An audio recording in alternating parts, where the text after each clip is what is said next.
Bonjour, je suis Camille Moreau, je suis docteur en philosophie et bienvenue dans l'ABC d'Eros, l'abécédaire d'Eros qui déshabille le langage.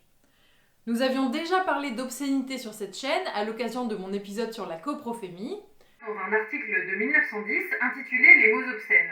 Mais j'aimerais aujourd'hui aborder ce terme plus précisément et me demander, comme d'habitude, d'où il vient et ce que l'on peut tirer de son histoire pour nos pratiques d'aujourd'hui.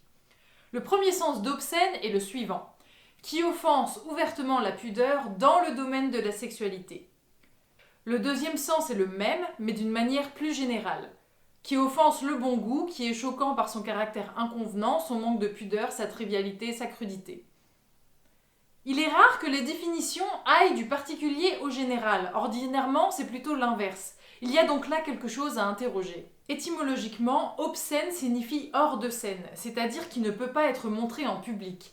Quelque chose est donc obscène, non pas intrinsèquement, mais en fonction des standards de la société dans laquelle le terme se place, ou des circonstances. Ce qui est obscène pour Instagram, comme les tétons féminins par exemple, n'est pas obscène pour le théâtre ou le cinéma. L'obscénité n'est donc pas une notion absolue, mais profondément empêtrée dans le relatif. Ce que l'on peut retenir de cette définition, c'est que le premier sens d'obscène est explicitement tourné vers la sexualité. La sexualité est donc ce qui ne se montre pas sur scène. Elle est, c'est vrai, du domaine du privé, et je suis la première partisane de l'adage pour vivre heureux, vivons cachés, car le secret offre une certaine liberté. Mais il n'y a pas une grande distance entre secret et tabou, et il est très important aussi de parler de sexualité en public afin justement de prévenir l'installation de tabous arbitraires. D'ailleurs, on sait aussi que bien que le mot obscène existe, et bien que les tabous persistent, la sexualité se montre quand même sur scène, et ce depuis longtemps.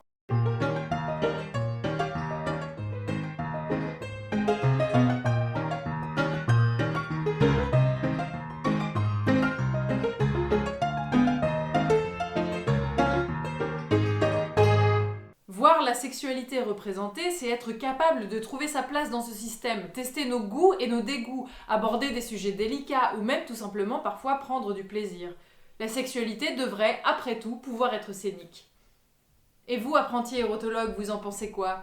N'hésitez pas à commenter, quant à moi je vous donne rendez-vous dans 2 semaines pour la suite de notre abécédaire. D'ici là, que le plaisir soit avec vous.